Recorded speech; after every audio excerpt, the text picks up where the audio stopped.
It's the two megastars summer mashup. The awesome iPhone on the Rockstar Metro PCS network. Get the iPhone you've always wanted for $0 so you can jam without limits. It's a hit. Get an iPhone SE on us when you switch. Metro PCS. Coverage not available in some areas, plus sales tax and $10 activation fee. Requires port of number not currently active on T-Mobile network or on Metro PCS in past 90 days to an unlimited LTE plan. See store for details and terms and conditions. TCL is a proud sponsor of the 1500 ESPN studios. TCL, America's fastest growing TV brand. I can't tell you how much I enjoyed saying touch 'em all. Way back and done! Touch 'em all, Joe Mauer! And now these guys are making it relevant to this year's Twins. Now, our two resident hardball nerds will attempt to touch them all on the week's news surrounding the Twins in MLB. Here's Phil Mackey and Derek Wetmore. Jake Depue is our special guest today on the Touch 'em All podcast, covers the Twins and the minor leagues for 1500ESPN.com. Jake, welcome back to the Touch 'em All podcast. Thank you. It is good to be back. Remember you made a lame joke the last time you joined, and I'm just glad we didn't botch this intro the same way as we did last time. As am I, and I'm trying to come up with another lame joke right now, and I can't, which maybe is its own lame joke. Yes. So, yeah. Oh, well, a good reward for the listeners who've hung with us this far into the podcast. A couple things I want to get to today, Jake. We're going to talk about the September call-ups. There's maybe more on the way. I might, hold you down.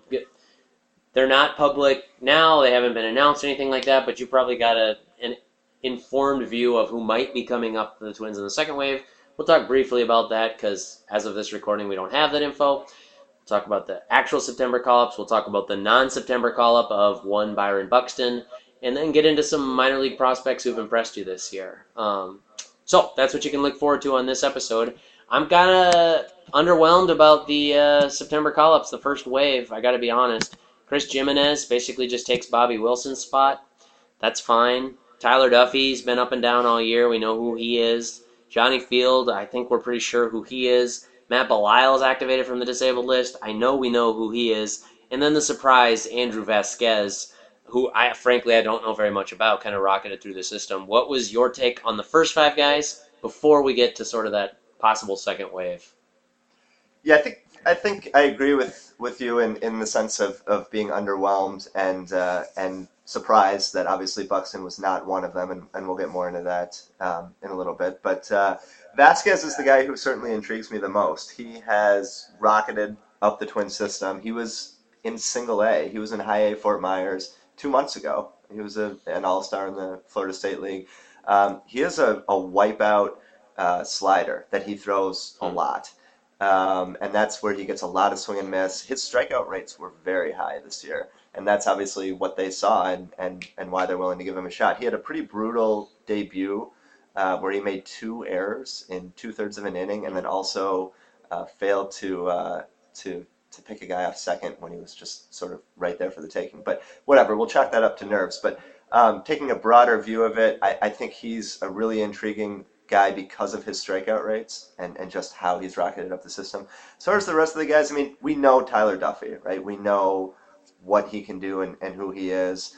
Belisle's just there essentially as an assistant bullpen coach to Eddie Guardado.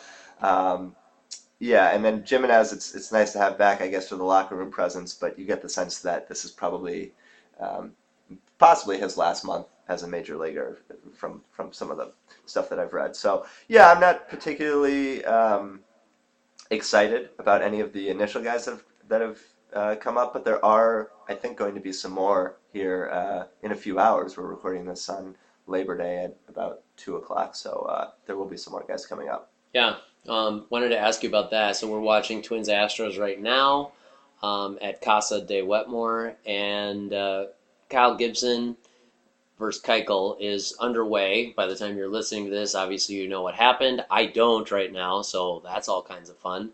What I'm curious to know who you think is gonna, or let me phrase the question differently because otherwise, I'll make you guess 3 names and you'll get like 3 out of 4 or whatever, and then people can say you were wrong. The way I can phrase the question so you can't be wrong is, who would you like to see as a September call-up for the Twins keeping in mind there's probably two camps of guys.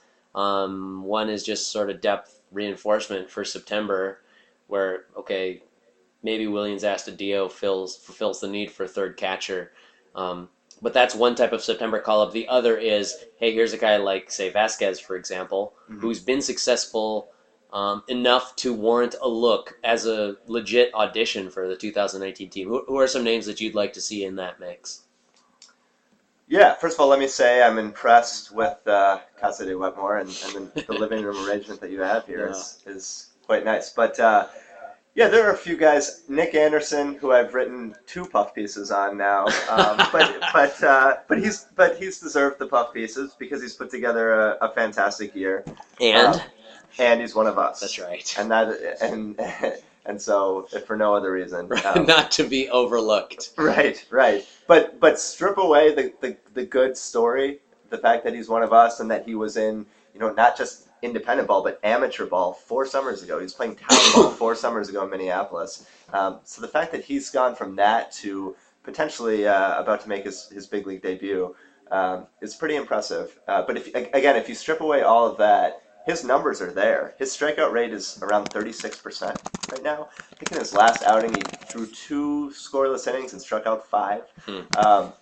He has a mid-90s fastball, curveball, and changeup. He gets a lot of swing and miss from the from the fastball.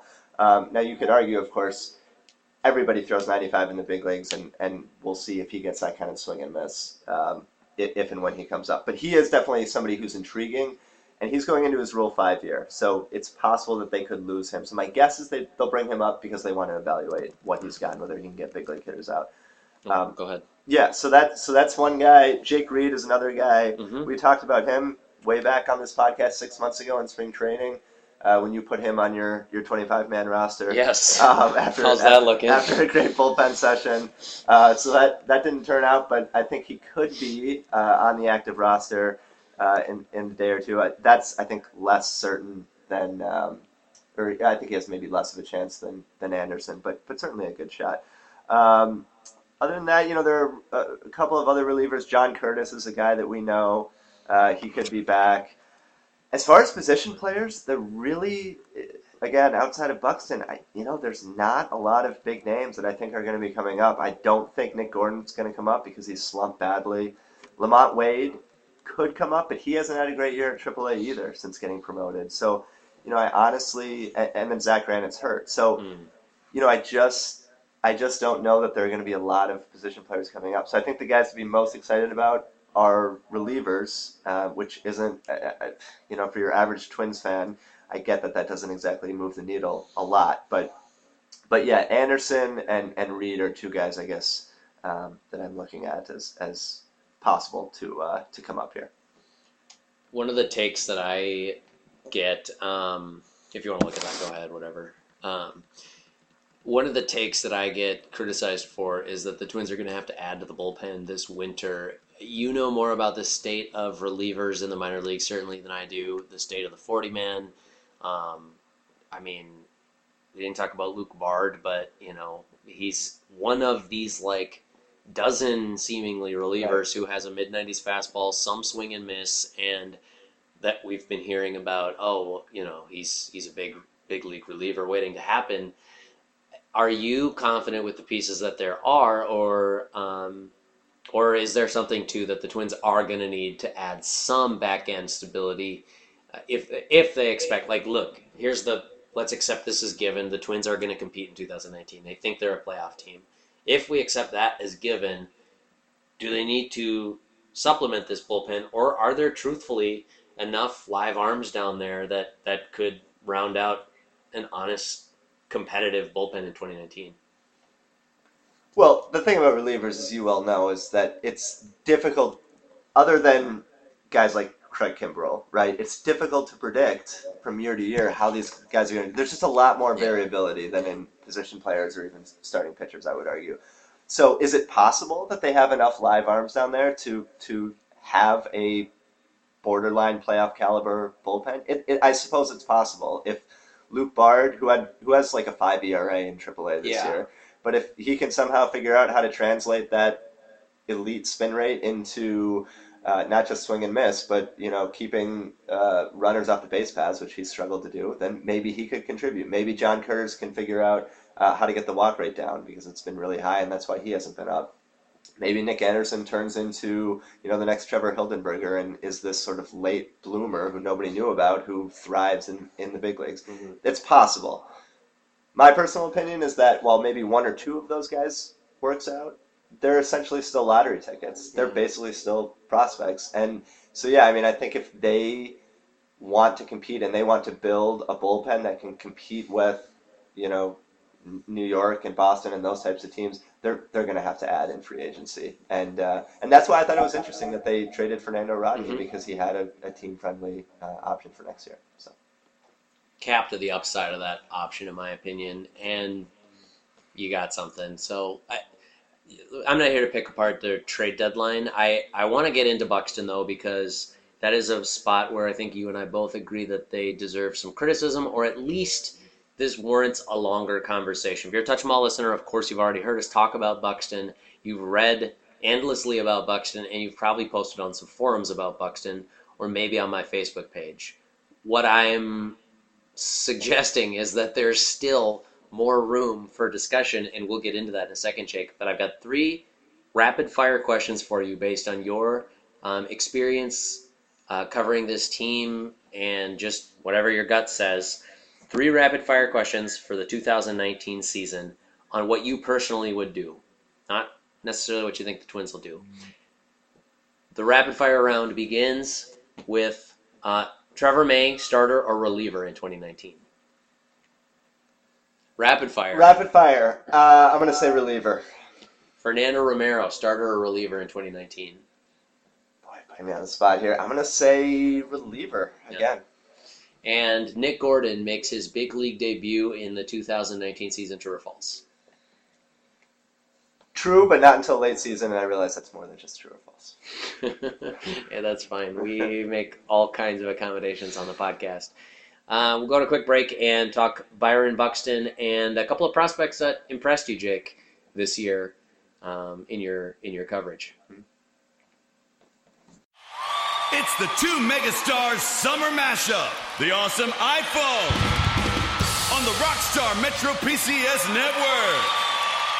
Get the iPhone you've always wanted for $0 so you can jam without limits. It's a hit. Get an iPhone SE on us when you switch. Metro PCS. Coverage not available in some areas, plus sales tax and $10 activation fee. Requires port-in of number not currently active on T-Mobile network or on Metro PCS in past 90 days to an unlimited LTE plan. See store for details and terms and conditions. Excellent. Thank you to the fine sponsors of the podcast. We really appreciate your work. Now, let's get back to the fun stuff. Byron Buxton not going to be called up. Word is he was sent home. So his AAA season is also effectively done. Let me pull up his numbers here just so we have completeness. Okay, obviously everyone knows his big league numbers, or at least they know they weren't good. Did you know they were this bad? 156 with a 183 on base, 200 slugging. There's a caveat. That was 94 plate appearances, and he was hurt for most of them. Now, the last 12 games in Rochester, I looked this up and did the math yesterday because I'm that kind of nerd. Where did I put his numbers in this 5 thoughts column on Byron Buxton? Okay, so he in his last dozen games at AAA Rochester, before they made the decision that the wrist was just bugging him too bad and there wasn't going to be any outfield plate appearances to go around. Can I just interrupt for 1 second to say that this is a great moment that I'm sitting here in your living room as Robbie Grossman just doubled. You're a guy. I'm happy to share this with you. Like I said, not enough room to go around for Byron Buxton.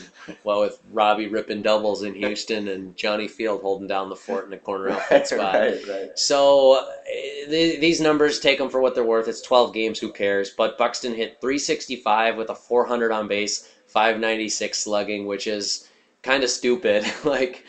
Just not quite video game numbers, because in video games you can set the cheat codes and just be the dominant Hall of Fame player, but that's all-star. Yes. Very easily all-star caliber. With his defense, that's MVP caliber. I know it's the International League, we're not talking the majors, but for the woke stats heads among us, that's a 430 weighted on base average. I mean, that's good performance, whether his wrist was aching or not. I can't remember what my question was in all of this, but what is your assessment of the Twins choosing not to bring Buxton along for the ride in September and at least try to give him a little bit more big league seasoning before his year was finished? I'm going to try to not go on forever with this question because I could, and I have a tendency to do that. But my initial reaction to it was, I cannot believe that they're doing this for a couple of reasons. First, like you said, he was hitting. He was finally hitting, and he is finally healthy, right? Although they're trying to use that as an excuse, I don't think that argument holds a lot of validity when you say he's not healthy and yet he's playing every day at AAA. That makes no sense. That doesn't hold up to basic logic, and that to me is a ridiculous argument. So I don't think you can say he's not healthy. You obviously can't say that he wasn't performing because of what you just said. And I believe the third thing that Levine said is there isn't playing time available, which is also ridiculous. Even if Rosario was healthy, there should be always playing time in September of a meaningless season for your quote-unquote franchise player, right? So none of those arguments hold a lot of weight. It's clearly a service time play. There's just no question about that. And I get it from their perspective. I get the logic behind holding him back and getting the extra year. It does make sense. And the Cubs did it with Kris Bryant. The Blue Jays are doing it with Vlad Jr. The difference is those guys hadn't come up yet. And I do think there's a difference between holding a guy in AAA for a little bit longer who hasn't yet seen the big leagues and doing it to a guy who has, 300-plus big league games under his belt, is a big part of the franchise, was a huge part of your playoff run last year, won a platinum glove, was top 20 in the MVP, right? He has equity in the organization, and there is a big difference to me between those two situations. And so I don't agree with it, and I think you could argue they've mishandled him a lot of the year. They asked him to come back and play through a broken toe, and he did it, and it affected him. And so you could argue that decision was part of the reason that he had such a bad year and he was in AAA for as long as he was, because he just had difficulty coming back from that. And so I think they mismanaged him in that. And boy, to me, to after all of that, to then say, look, you're finally healthy and you're finally hitting, but we're not going to bring you up. It doesn't play for me. So I don't know. I get it. I get why they're doing it, but I would bring him up, and I think he needs to see big league pitching. So yeah, it's a mistake in my view. I tried to play devil's advocate in my column, and I'll try to do that here too. I think it's important to consider if it's just a service time thing. I wish we could just talk about it. Like I wish they could come out and say, "Here's why we're doing this, and here's the play." And sorry, Byron. If that's the play, then you're basically saying, okay, we know this relationship is going to take a big hit, and maybe it's possible, and I think this is what a lot of people are arguing, that that's an irreparable damage done to a relationship between the player and club. But if you're saying from their perspective, well, if this works out, we get a superstar for another year, and if this doesn't work out, then it's irrelevant, that's a low-risk gamble, and you're basically saying then, we've got 3 years to try to repair the relationship. I thought it was interesting that Thad Levine told the media, and he reiterated in his interview with Corey Provis on Twins Radio Network, saying, we hope that the investment we've made in the relationship prior to this decision carries the day, and obviously he knows that's not true. And I mean, if he thinks that's true, the Twins are hoping against hope, but I think that they're just saying that. But you'd basically be saying, okay, we've got 3 years to try to repair that relationship, much like the Cubs with Bryant. But in the Kris Bryant situation, he's represented by Scott Boras. He's not signing a contract extension before free agency, whereas you almost felt like that was a possibility in the Buxton situation. The Twins approached a number of their young players about extensions last winter. Very team-friendly, from what I understand, but still. Yeah, I believe that, absolutely. And even if it's just exploratory conversations, they're worth having. But so I'm just saying that, like, maybe you're saying give them a couple years to repair the relationship that's no doubt going to be damaged by this decision, to say that there are performance reasons for this based on a big league track record that's spotty, but Yes. as you mentioned, it also has equity. We've seen superstar runs from him before for 2 months at a time. And then you're giving lots of plate appearances and defensive innings to guys like Johnny Field. It's not going to be too much longer before Willians Astudillo is standing out there with an outfield glove again, and or Ray Adrianza is mistakenly wandering into a corner outfield spot because his name was written on the lineup card there. So you're right. None of those individual arguments really hold a lot of water. Coupling them all together doesn't really fortify that side of the argument. But, and here's the devil's advocate, which only took me 11 minutes to get to. If you think you've got multiple years to repair the relationship, and you think you've got this great window sitting there when you'll have Rosario, Barrios, Sano, Buxton in this case, Royce Lewis, Kirilloff, Graterol maybe, Fernando Romero, whatever. Name any number of names you want to. And if you're saying, like, let's maximize this window and go for it, relationships be damned, I mean, maybe there's the case to be made for that. And the second devil's advocate is, like, they took a pretty hardline stance with Sano, did something that you would think on the surface from the outside would really peeve him off. And the early returns, I mean, it was 6 weeks in the minor leagues. He lost some weight. He looks a little bit better, I think, defensively and at the plate. He's not all the way back yet to being that superstar caliber player. But my point is just that, like, message received. So is there the case to be made that, yeah, it's going to be unpopular and it's going to sting for a little while, but time heals a lot of wounds and this might be best in the long run? Yes, there is that argument to be made. And let's be honest, it's not just time that heals a lot of wounds. It's, in this case, money would heal a lot of wounds, right? If they come to him with a big contract extension offer, and if he puts up a good year next year, and he gets a big extension, then all of that's going to be forgotten pretty quickly. And so I think that's what they're hoping, and that's what they're banking on. But here's one question I have for you. This has a reverberating effect on the clubhouse, which is already not in a great place, I would argue, this year. But do you think that this sends a message to potential free agents that, look, these guys are not out for the players, they just care about the bottom line, and they're willing to more or less screw over a player in a certain side? Would that impact a free agent coming here, or is it all just about the money? No, I'd argue the opposite. I think that this could be viewed as a very good thing for a free agent who says, oh, awesome, they knew that season wasn't going anywhere and they were willing to flush it down the toilet because they only care about one thing, and it's not money, it's winning. They care about winning above all else, and they'll make an unpopular decision to get it done. I could also argue, if you are a player who's earned his keep, or at least earned an extended look, like Jake Cave, I didn't even see this, but they teased on the broadcast on Sunday that they were going to get Jake Cave's thoughts on the Buxton thing, and I don't know what he said. I should pull that clip. What did he say? Because my point is just going to be that, like, a guy like that probably feels like he earned it, whereas Buxton, I'm totally, this is all speculation, I'm not getting this from anywhere, Jake Cave specifically, that top prospects are given a lot of leash, and guys who perform and were not first-round draft picks feel like they have to continue to prove and prove and reprove themselves.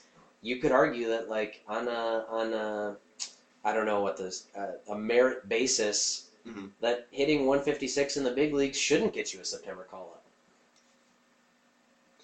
Yeah, so first of all, what Cave said, and obviously it's an awkward question for him. Totally.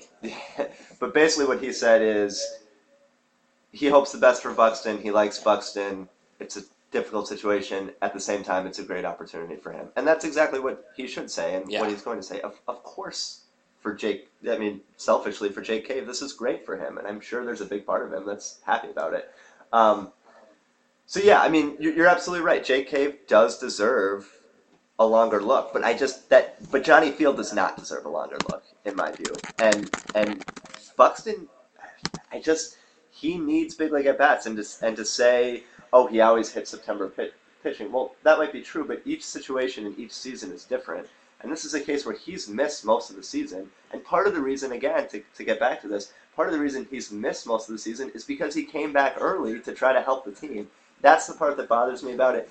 Levine and Falvey, and again, I'm a big fan of both of theirs. I think overall they're doing a great job. But they always talk about dialogue with players and open communication and those sorts of things. Well, what kind of message does that send when you're just making a blatant service time play? I mean, it doesn't seem like there's a lot of communication going on there, and the communication that is going on is probably not very, very good. But yeah, I don't know.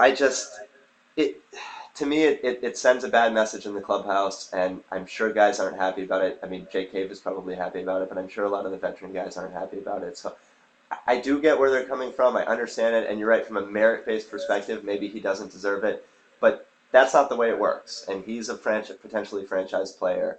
And to be thinking about 2022 right now when he needs at-bats desperately and needs big league at-bats and needs the confidence boost, right? Because he is a guy who needs a confidence boost. To me, the easiest way to get him that would be to bring him back up and show confidence. Devil's advocate again, that if he needs the at-bats in one September of one throwaway big league season and he needs to be patted on the back, then maybe he's not that superstar franchise player that you thought he was. Everything I've heard about Buxton is he's capable of overcoming just about everything mentally. The Twins did a lot of work on the psychology side of things as they were investigating taking him at the top of the 2012 draft. That one's not coming back. No, it's not. At the top of the 2012 draft, and then that they really view that as one of his strongest components. And truthfully, the struggles he's had to endure for several years now might have broken a lesser or more fragilely minded player.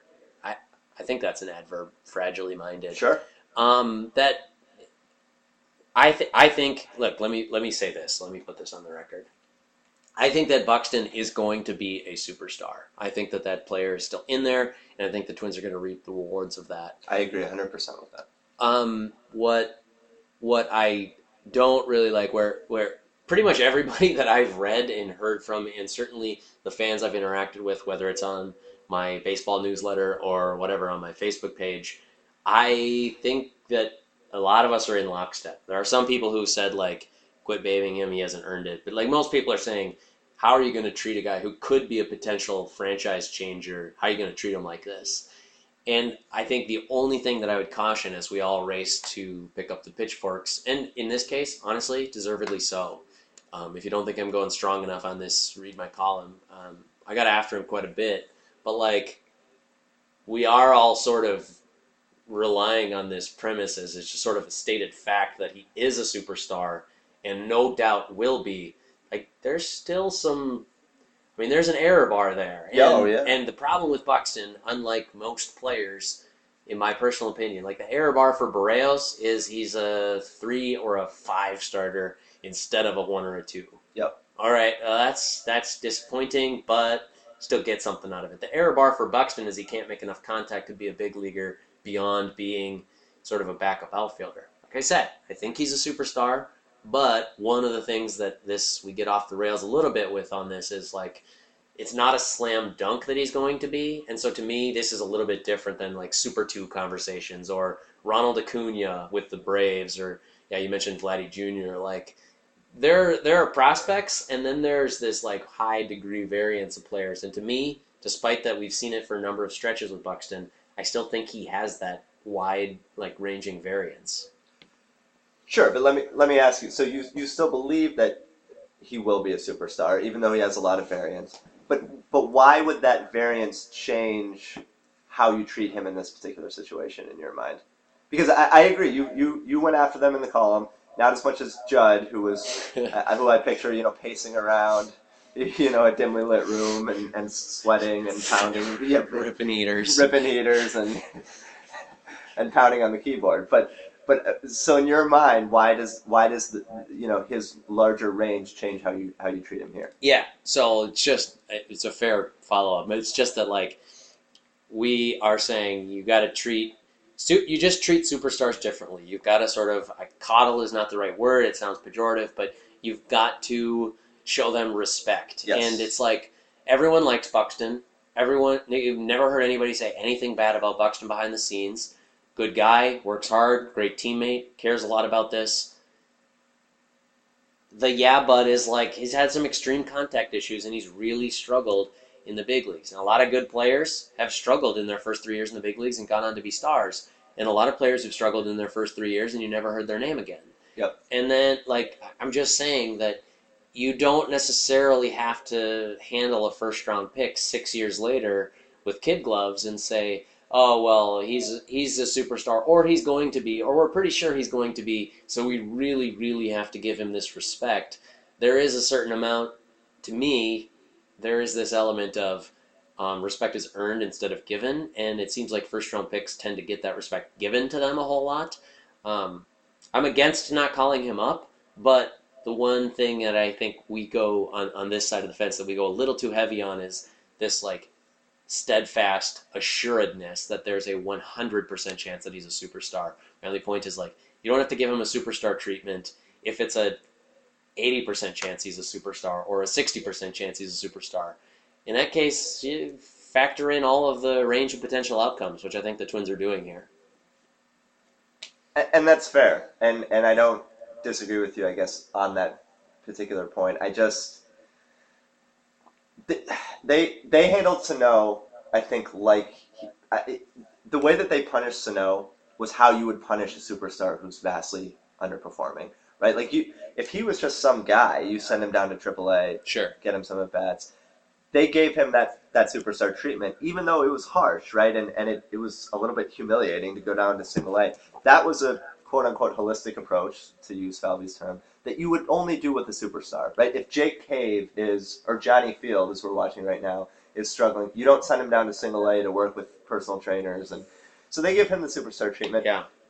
To me, Buxton has provided as much value as Sano in the big leagues, or close to it at least, right? I mean, he really was, in the second half last year, I would argue, one of the 5 best players in the American League. And so I don't know why. I agree that there's a large range there, and there's a large range with Sano, but if you're going to give it to Sano, where there's still a lot of question marks, I think you have to give it to Buxton, who has question marks, but has been a good soldier for you, and has put in the work, has put in the time, has a great attitude, and again, has sort of screwed himself by trying to help the team and play hurt this year. So, yeah, I'll give you the last word on that. We'll just put a lid on the Buxton discussion. There's plenty more to come. Obviously, we'll talk about it in future articles. We'll be talking about it on social media. Since Jake might not get to join us in the next couple of days for a podcast, you're at Jake Depue on Twitter, DEPUE. Getting close to 1,000, baby. Getting up, guys. Let's put Jake Depue over 1,000 Twitter followers if you're a Touch 'em All listener. He's basically begging. You should see him right now. He's groveling in my living room. Before we get going, Jake, let's give him a reason to follow you. We teased at the beginning of the podcast number of guys who have impressed you. I want to give you one that you have to say, and then if you've got others that you want to get into, let's talk about him. But you wrote recently about Alex Kirilloff, former first-round pick, missed all last year with Tommy John, has come back, and he is a force. So give me a couple of prospects who've impressed you this year, whether it's based on your expectations or, hey, they had high expectations and have even over-delivered on some of that promise. Yeah, I'm going to start with Kirilloff because he's just the obvious place to start. He has ascended pretty rapidly here to become one of the top 30 prospects according to MLB Pipeline in baseball, and there's a reason for that. I mean, his bat has been unreal this year. So I don't have the numbers in front of me, but he's hitting somewhere along the lines of 370 on the year, slugging close to 600, with an OPS well into the 900s. And Derek's going to look it up for me right now, but his bat is crazy good. And, he was kind of a forgotten man last year because he had Tommy John surgery, so let me just circle back and look at his numbers. So 348, 392, 578 on the year, OPS of 970. That's a ridiculously good season for his age 20 season in single A. So he's had an unbelievable year, and again, he was a little bit of a forgotten man because he had the surgery last year, the Tommy John, and missed all of last year. We kind of forgot about him, and he wasn't on any top 100 lists to start this season. And boy, he has come back with a vengeance, and he has shown everybody why the Twins drafted him in the first round 2 years ago. So he is very exciting, and if he continues on this track, he could be up in September of next year. Honestly, I mean, he really could be fast tracked. So he's number 1, and Royce Lewis is 1A. He's really slumped in the last 2 weeks, which are going to bring down his overall numbers. But he has been phenomenal in, I believe, his age 19 season, hitting over 300 for most of the year and hitting with power.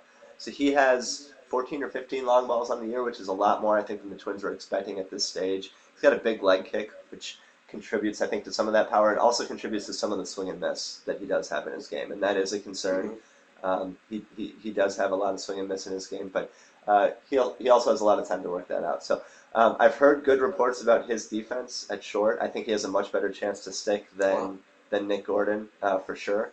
And if he can stick at short and be an average or above average MLB defender, boy, the bat is looking pretty legit. So those two coming up together are very impressive, and it seems like they're going to kind of stick those two guys together throughout the whole system. And they, I interviewed both of them in the last couple of weeks, and they both talked about how they felt like they're part of this wave of talent coming up together, along with Brusdar Graterol. It's a tough name to say. I always mess it up, but those three guys are all sort of coming up together. And Graterol, if you don't know, is a starting pitcher currently at Fort Myers who throws 100.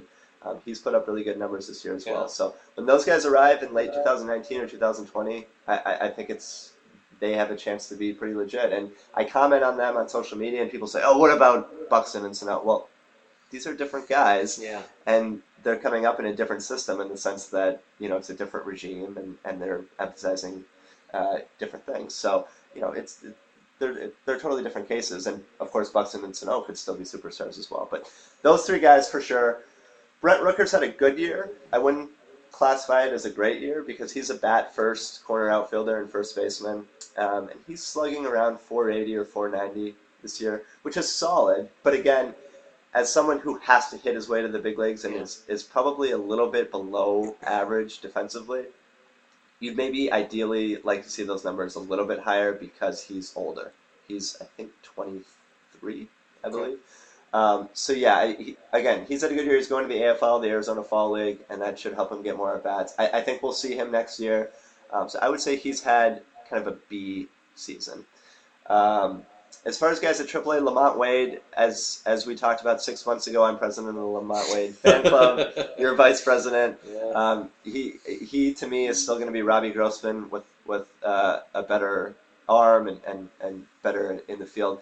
He's slumped a little bit since he's gotten to AAA. I'm not terribly worried about it because the on-base percentage is still high. He might be getting BABIP'd a little bit at AAA. So I don't think we'll see him in September as I was hoping, but he should compete for a spot next year, although Jake Cave is going to make that more difficult than we probably imagined back in spring training or the early part of this season. Nick Gordon, unfortunately, he just based on the numbers, and again, he's 22 at AAA, so take that for what it's worth, right? He's well below the average age at that level. So, just quickly on Gordon, and I think, actually, let me ask you about two different players because they take opposite tracks in my mind. Yep.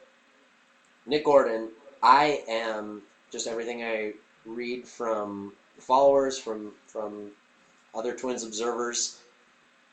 People are down on Nick Gordon, and I think he's going to be a good big leaguer. And conversely, people are way up on Steven Gonsalves, and I'm skeptical. I think maybe the 90-mile-an-hour fastball plays because he can do all that high spin stuff and great work up in the strike zone like we've seen Jake Odorizzi have some moderate success with this year despite not an overwhelming fastball. Like Gonsalves is not going to overwhelm you with stuff. I'm higher on Nick Gordon than I think the consensus is, and I'm lower on Steven Gonsalves than the consensus is. Where do you see those guys fitting in specifically for 2019? So on Gonsalves, and I've been hyping him quite a bit, and that's the difficulty of writing about prospects is that you hype, and then they get to the big leagues and you have to sort of reset things. Sure. But I would caution you to not take too much away from his 3 or whatever starts in the big leagues. So when Zach Littell came up and had 2 terrible appearances in his first, right. Judd and Royce, who knows more about baseball, who's forgotten more about baseball than I'll ever know. But, they were saying his stuff is terrible, it's not going to play. Well, let's give these guys a little bit more time to get acclimated before we start calling them busts. But Yeah, Gonzalez hasn't looked good. There's no question in his first 2 big league starts, and he's struggled with control the way he struggled all year in AAA, and that is a legitimate issue. And he could pitch around it in AAA, and I talked to Derek Falvey in Boston about that, and he said basically the same thing. He can pitch around it, get away with it, in other words, in AAA, and obviously he's not able to do that in the big leagues, and it's costing him. But I still think he can be a solid 4 or 5. I don't think he's anywhere near ace caliber, but I do think he can slot in at the back end of a rotation and eventually be a solid big leaguer because he's done it throughout the minor leagues. So we'll see.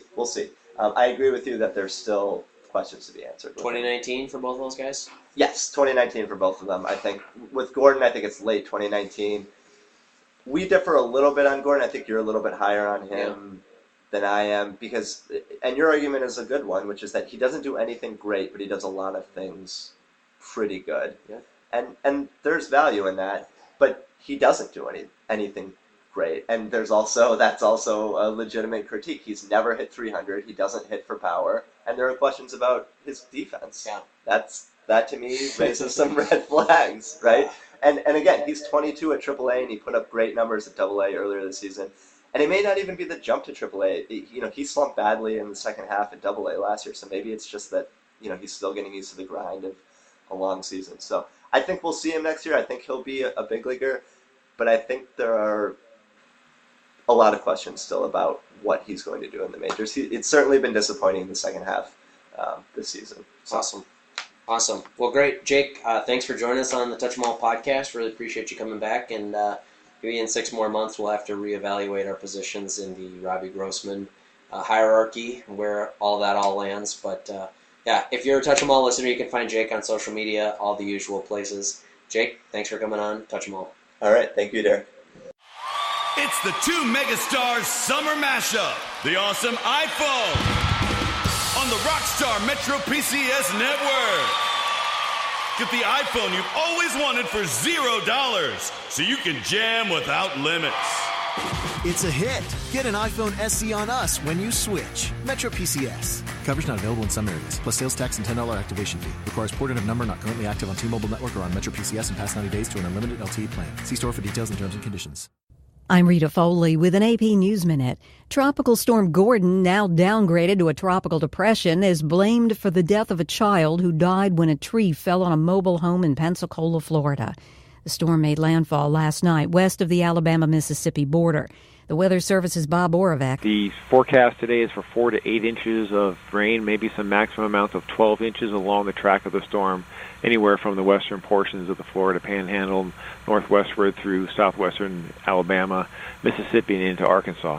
White House Press Secretary Sarah Sanders is talking about that explosive new book by Bob Woodward that says some of President Trump's closest aides question his mental faculties and say he lies. I don't know Bob Woodward. I haven't met him. I haven't talked to him. You know his history. I haven't read a lot of his books, actually, and I think so far I am into fiction like General Mattis, so maybe I'll take a look at this one.